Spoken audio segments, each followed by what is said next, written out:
bukan memegang betis, tetapi memegang apa? Lutut. Dan boleh memegang lututnya, jari berada di bawah lutut seperti ini. Boleh juga jari di samping lutut. Ini misalnya lutut, nah, maka jarinya di sini. Sehingga ujung jari ini berada di belakang lutut. Ini semuanya disunahkan oleh baginda Rasulullah Sallallahu Alaihi Wasallam. Maka kalau seseorang tangannya panjang, sehingga ketika dia taruhkan tangannya di atas lutut, posisi tubuhnya masih naik begini, maka supaya tubuhnya itu lurus, karena punggung harus lurus, maka adalah tangannya ini agak ditekuk begini. Jadi ditekuk, maka berarti punggungnya akan jadi turun, jadi lurus. Adapun dalilnya Rasulullah Shallallahu Alaihi Wasallam idza raka'a apabila rukuk akan yadaihi menempatkan kedua telapak tangan min rukbatai pada kedua lutut, thumma hasara dhahrah, kemudian meratakan punggung. Maka kesalahan yang kedua adalah taqawwusu dhahr fi rukuk, melengkungnya punggung pada saat rukuk. Punggungnya begini, mestinya lurus begini. Maka punggung mestinya begini, tidak seperti ini. Kalau punggungnya seperti ini, maka ini taqawwus namanya, ya, melengkung. Ini tidak sesuai sunnah baginda Rasulullah Shallallahu Alaihi Wasallam. Para sahabat mengatakan, Nabi kalau rukuk sawwa dhuhra, meratakan punggung. Hatta law subba alaihi ma, andaikan dituangkan air di atasnya, lastaqarra, pasti airnya akan menetap. Jadi saking lurusnya punggung Nabi ini, kalau air ditaruh di sini, maka airnya tidak mengalir ke belakang, juga tidak mengalir ke depan. Kalau posisi kita melengkung, maka otomatis airnya akan mengalir ke depan atau mengalir ke belakang. Itu saking lurusnya punggung Rasul Sallallahu Alaihi Wasallam. Supaya bisa lurus, bagaimana caranya? Ya, kita bisa melihat bayangan tubuh kita. Kita mencoba ruku di bawah lampu, kita lihat bayangannya di tembok. Apakah lurus atau tidak? Ini ruku di luar salat, ya. Jadi kita sengaja ruku untuk melihat, mengecek lurus atau tidak. Atau kita suruh orang lain untuk melihat. Coba saya mau salat, antum melihat punggung saya lurus tidak? Karena bisa jadi kita merasa sudah lurus, ternyata belum lurus. Ternyata masih melengkung tadi. Kemudian kesalahan ketiga adalah raf'ur ra'si, mengangkat kepala fi ruku' pada saat ruku'. Artinya punggungnya dengan kepalanya tidak sejajar. Kepalanya naik. Nah, ini tidak benar. Maka mestinya kepalanya lurus dengan punggung. Ini punggung, nah ini kepala lurus. Karena itulah para ulama mengatakan posisi mata ketika ruku itu tidak melihat ke arah tempat sujud. Karena kalau kita ruku, posisi mata melihat ke arah tempat sujud, otomatis kepalanya dongak. Dan ini tidak dilakukan oleh Nabi Shallallahu Alaihi Wasallam. Maka sebagian ulama mengatakan melihatnya ke arah bawahnya mata. Kenapa? Karena kepalanya lurus, berarti melihatnya ke bawah. Sebagian lagi mengatakan mata melihat ke arah kaki. Adapun mata melihat ke arah tempat sujud itu dalam dua kondisi. Kondisi berdiri dan kondisi duduk. Duduk di antara dua sujud misalnya. Nah, mata melihat ke arah sujud. Kemudian ketika berdiri, i'tidal atau membaca surat, nah itu mata melihat ke arah tempat sujud. Tapi kalau posisi ruku tidak melihat ke arah tempat sujud. Nah, maka ini tolong diperhatikan karena sebagian orang melihat ke arah tempat sujud pada saat rukuknya, dan ini menyebabkan kepalanya jadi mendongak, dan itu tidak sesuai sunnah baginda Rasulullah Shallallahu Alaihi Wasallam. Kesalahan yang keempat, tarkut tuma'ninah, meninggalkan tuma'ninah. Tuma'ninah itu apa? Tenang. Tenang itu seberapa? Tenang itu tasbihah. Satu kali membaca tasbih, itu sudah disebut tenang. Maka kalau kita ruku, Allahu Akbar subhana rabbiyal azim sami'allahu liman hamidah, itu sudah tumanninah. Karena sudah membaca satu tasbih dalam posisi tenang, badan kita tidak bergerak. Itulah yang disebut sebagai tenang. Tapi kalau Allahu Akbar sami'allah, ini kan enggak tenang. Allahu Akbar tenang dulu. Subhana rabbiyal azim sami'allahu liman hamidah. Makanya orang-orang yang sholat taraweh 23 rakaat 7 menit itu bukan tumakninah. Itu tidak ada tumakninah. Maka senam sholat seperti itu tidak sah sholatnya menurut 3 mazhab. Adapun mazhab Hanafi berpendapat tumakninah bukan rukun sholat. Tapi pendapat ini lemah. Pendapat yang lebih kuat adalah bahwa tumakninah termasuk rukun sholat. Pun ditinggalkan berarti sholatnya tidak sah. Kenapa? Para ulama mayoritas mengatakan tumakninah adalah rukun. Karena ada orang sholat tanpa tumakninah, Nabi mengatakan irji sholli, kembalilah sholatlah lagi. Fa innaka lam tusolli, kamu belum sholat. Padahal dia sudah sholat ini. Tapi begitu selesai sholat, Nabi mengatakan kamu kembali lagi, kamu belum sholat. Dia malu mengulangi lagi tapi tanpa tumakninah. Kemudian dia salam kepada Nabi, Nabi mengatakan kamu kembali lagi, kamu belum sholat. Nah, kata-kata belum sholat ini menunjukkan bahwa tumakninah adalah rukun, sehingga pendapat jumhur atau pendapat mayoritas itu yang benar. Kesalahan 15. Tafrijul asabi, merenggangkan jari-jari fis sujudi, pada saat sujud. Maksudnya jari tangan. Jari tangan ini mestinya ketika sujud dirapatkan. Maka dulu pernah ditanyakan, Ustaz Rodi kalau nggak salah yang tanya dulu, bagaimana posisi tangan? Nah, maka saya katakan posisi tangan dalam sholat ada 3. Ketika ruku maka hendaklah direnggangkan. Ketika sujud maka hendaklah dirapatkan. Adapun ketika mengangkat maka kondisinya normal, ya. Tidak dirapat-rapatkan begini, tidak juga direnggang-renggangkan. Ada biasa aja, Allah. Maka ini maksudnya tafriju asabi'il yad, merenggangkan tangan jari-jari tangan pada saat sujud. Nah, ini tidak sesuai sunnah. Kenapa ketika sujud itu jarinya hendaklah dirapatkan? Para ulama katakan supaya seluruhnya menghadap ke arah kiblat. Nah, maka orang sholat itu dituntut menghadapkan anggota tubuhnya ke kiblat. Maka saya ulang-ulang lagi, sholat dengan telapak kaki yang terlalu miring begini tidak sesuai sunnah. Ini berarti Anda tidak menghadapkan telapak kaki ke arah kiblat. Mestinya diluruskan. Seandainya miring sedikit, insya Allah nggak masalah, karena masih dikatakan menghadap ke arah kiblat. Tapi kata keterlaluan, nah ini orang kalau ditanya ini menghadap kemana, pasti dia mengatakan menghadap miring. Tidak ada yang mengatakan menghadap ke kiblat, miringnya begini kok. Nah, diluruskan. Kemudian yang ke-16, ilsaqud dhira', menempelkan hasta bil ardi, pada tanah, fi sujud, pada saat sujud. Jadi hasta ini dilarang oleh Nabi menyerupai anjing, yaitu ketika sujud kemudian ditempelkan di tanah. Mestinya diangkat. Maka ada 2 aturan, ya. Aturan pertama, ini hasta tidak menempel tanah. Aturan kedua, ini siku tidak menempel ke paha atau ke lutut, enggak. Semuanya lepas. Lutut lepas dari siku, paha lepas dari siku. Kemudian ini hasta lepas dari tanah. Ya, semuanya berdiri sendiri, mandiri seperti itu, sehingga orang sholatnya dalam keadaan terlihat semangat, ya, tidak seperti orang yang melentur atau kelihatan malas.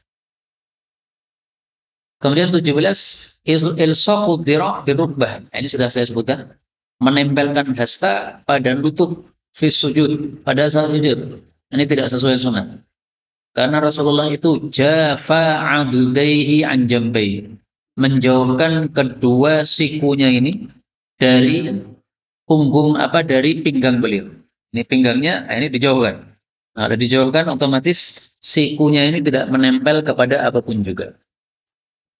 Bagaimana kalau sakit? Kalau sakit atau terpaksa, maka hadisnya mengatakan ista'inu birrukab. Silahkan ditempelkan pada lutut. Ini kondisi terpaksa. Karena waktu itu para sahabat ishtaka, ya, merasa sakit, merasa kesakitan kalau sujudnya terlalu lama dalam kondisi masih ngangkang kayak begitu. Nah, maka oleh Nabi ya sudah, kalau kesakitan maka ista'inu birrukab. Tapi kalau kondisi normal enggak. Itu pun hadisnya dhaif. Dha'afahul Albani, diriwayatkan oleh Syekh Albani, hadis tentang menempelkan ke lutut tadi. Maka pertama, hadisnya dhaif. Yang kedua, itu pun kondisi ketika terpaksa. Kondisi normal tidak boleh menempelkan pada. Kesalahan berikutnya, adamu ilsaqil qadamaini bil ardi fi sujud. Nah, ini yang sering terjadi ini. Ini perlu digaris bawah ini. Tidak menempelkan kedua telapak kaki pada tanah pada saat sujud. Alias telapak kakinya ngawang, Pak. Mestinya orang sujud kan telapak kakinya nempel ke tanah. Tok. Tidak hanya nempel, ditekuk jarinya. Tok. Sehingga jarinya semuanya menghadap ke arah kiblat. Nah, sebagian orang itu sholat ketika sujud jarinya lurus. Yang mancep hanya bagian ujungnya jari. Ini sudah sah, tapi salah. Salahnya satu, yaitu dia tidak menghadapkan jari ke arah kiblat. Adapun kalau dia membuat ngawang begini, tidak nempel ke tanah, maka ini salahnya dua. Salah yang pertama, dia tidak menghadapkan jarinya ke arah kiblat. Salah yang kedua, dia tidak menempelkan telapak kaki ke arah tanah, ke dalam tanah, padahal itu termasuk anggota sujud. Anggota sujud itu harus nempel ke tanah. Ada 7 anggota sujud. Jidat plus hidung ini 1, kemudian 2 telapak tangan, kemudian 2 lutut, kemudian 2 telapak kaki. 2 ujung telapak kaki. Ujungnya telapak kaki tempelkan. Nah, setelah ujung telapak kaki itu ada jari-jari. Nah, maka jari-jarinya bukan yang ditempelkan, tapi ujungnya telapak kaki yang sebelum jari-jari itu. Maka jari-jarinya ditekuk supaya menghadap ke arah kiblat. Nah, ini nomor 18 ini saya kasih garis bawah karena saya melihat sering ada yang melakukan begini padahal sudah lama ngaji. Ini satu kesalahan. Mestinya kalau orang yang melakukan ini orang awam ya wajar lah, nggak pernah ngaji. Tapi udah lama ngaji kok masih bisa begini. Nah, ini aneh. Sesuatu yang sangat mengherankan. Kok bisa ya? Sholatnya tidak menempel ke tanah. Kok bisa? Kok ngawang? Kok bisa? Ini nggak benar. Bahkan para ulama mengatakan kalau sholatnya kakinya ngawang dari tanah tadi, dari awal sujud sampai akhir sujud, maka rakaatnya tadi tidak sah. Rakaatnya apa? Tidak sah. Kalau tidak sah berarti gimana? Ya berarti telat 1 rakaat. Nah, kalau dari 1 sampai 4 semuanya begitu, kakinya ngawang terus ketika sujud, tidak nempel. Berarti 4 rakaat semuanya tidak sah. Kalau tidak sah harus diulang lagi. Ya, astagfirullahaladzim. Ini satu perkara yang besar, tentu saja karena sholatnya tidak sah.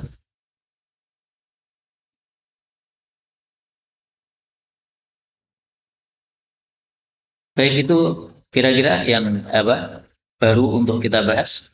Karena yang lain-lain sebenarnya masih ada 19, 20, tapi ini belum saya tuliskan judulnya. Adapun kemarin kita yang sudah sampaikan, saya ulangi sebentar ya. Membaca huruf sin dengan isti'la, nas, sa'in, nggak boleh. Bukan nas, tapi nas, nas, nas, nas, bukan nas, bukan gitu. Beda. Nah, maka bibirnya jangan dan itu sudah terdengar dari suara aja udah terdengar. Nasta'in, nasta'in, beda kan? Nasta'in beda. Ini ringan, tidak isti'la, tidak berat, tidak naik. Kemudian al-ajmah fi harfil ain, nastangin, nggak boleh. Samingallahu liman hamidah, nggak boleh. Kemudian ghair menjadi kha, ghairil maghd menjadi khairil maghd. Jangan diganti kha, khairil maghd.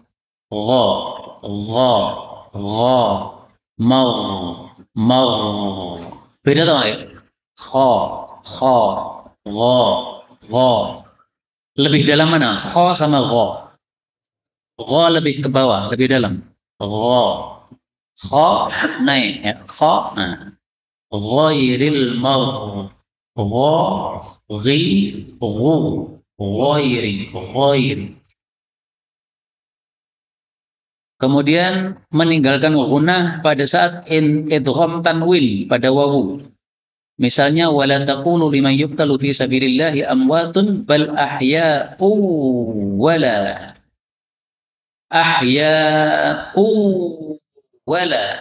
Kenapa? Ini ada tanwin ketemu dengan apa? Waw. Berarti bacaannya apa? Idgham bi gunnah. Kalau dibaca ahya wala, ini berarti mengurangi satu huruf. Semestinya ini dua huruf, yaitu u ketemu nun, ahya kemudian waw. Maka kalau dibaca bal ahya wala, itu berarti menghilangkan satu huruf nunnya.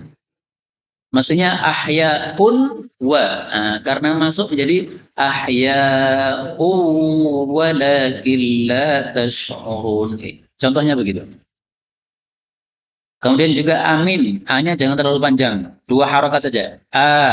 Nah yang panjang minnya, min. Fatihah dengan satu nafas, nggak sesuai sunnah. Ya, satu ayat berhenti. Kemudian menjaharkan bismillah terus menerus. Padahal Nabi sangat jarang menjaharkan bismillah, sementara Nabi lebih sering tanpa menjaharkan bismillah. Jadi bismillahnya cukup untuk sendiri. Baru kemudian alhamdulillahi rabbil alamin. Sesekali nggak apa-apa, tapi kalau terus menerus, ini yang diingkari oleh para ulama. Kemudian melazimi surat-surat pendek pada salat maghrib, tidak seperti itu Nabi SAW.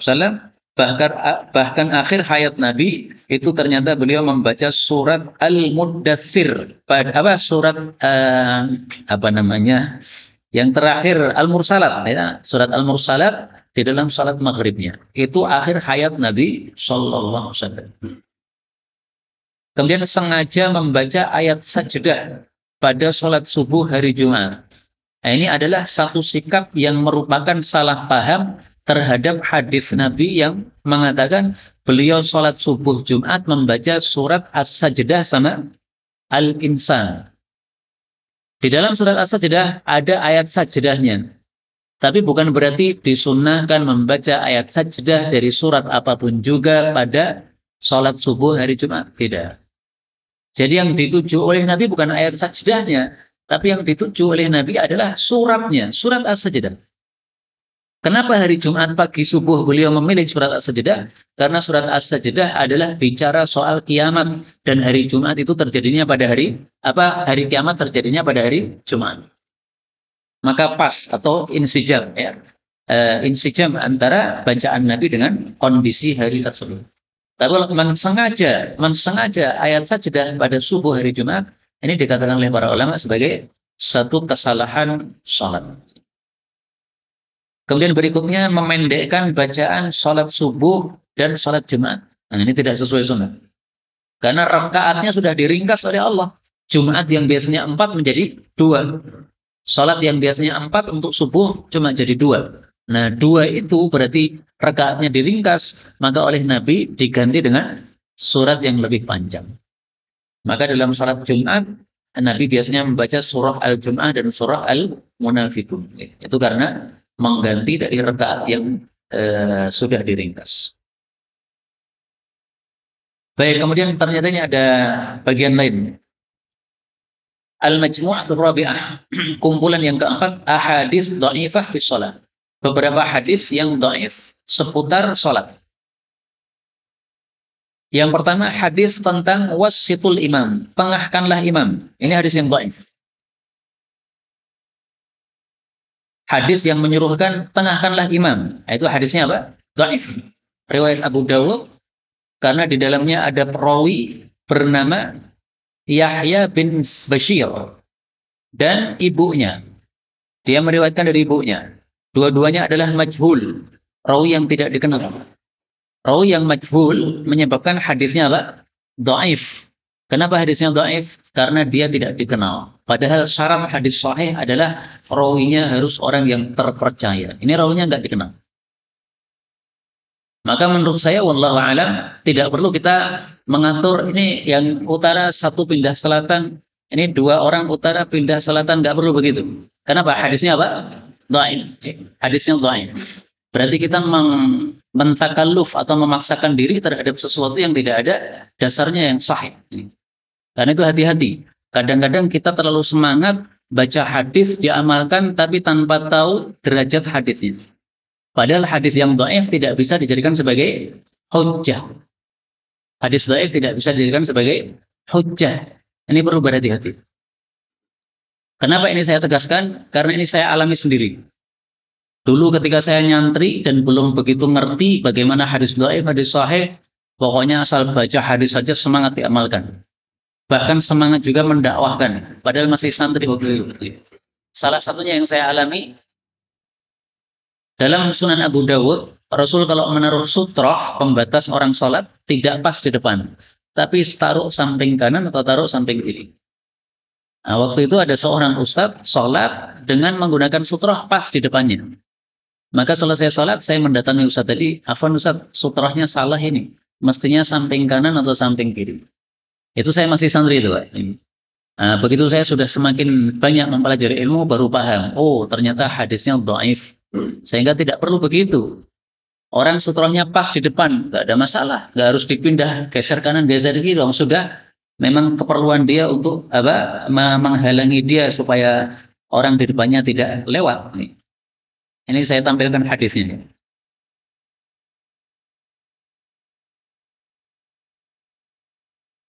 Rasulullah kalau salat ja'alahu meletakkan sutrah ala hajibihil aiman, pada sisi kanan awil aisar atau sisi kiri.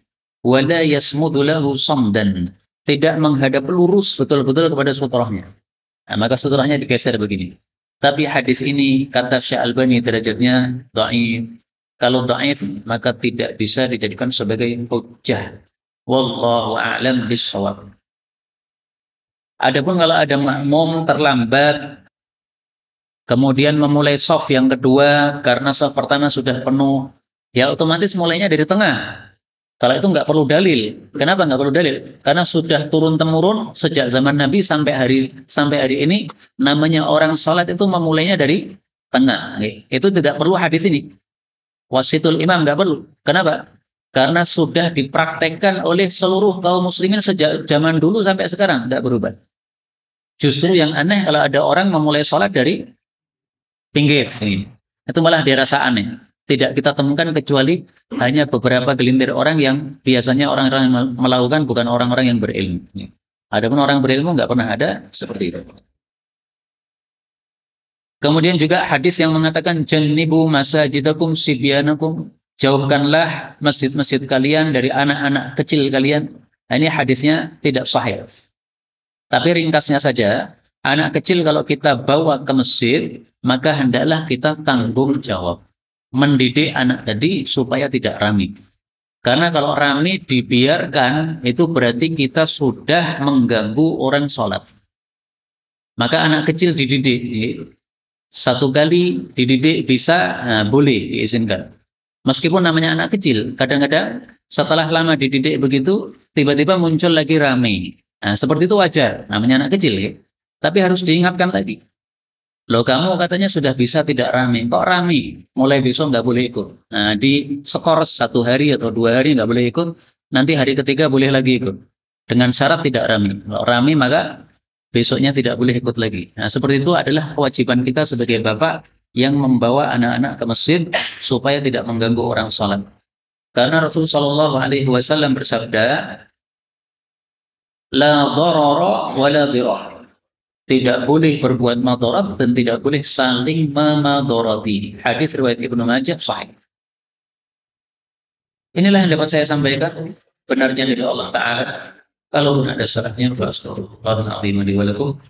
Walhamdulillahirabbil alamin. Sisa waktu bisa untuk soal wal jawab berkaitan dengan tema dan secara bebas.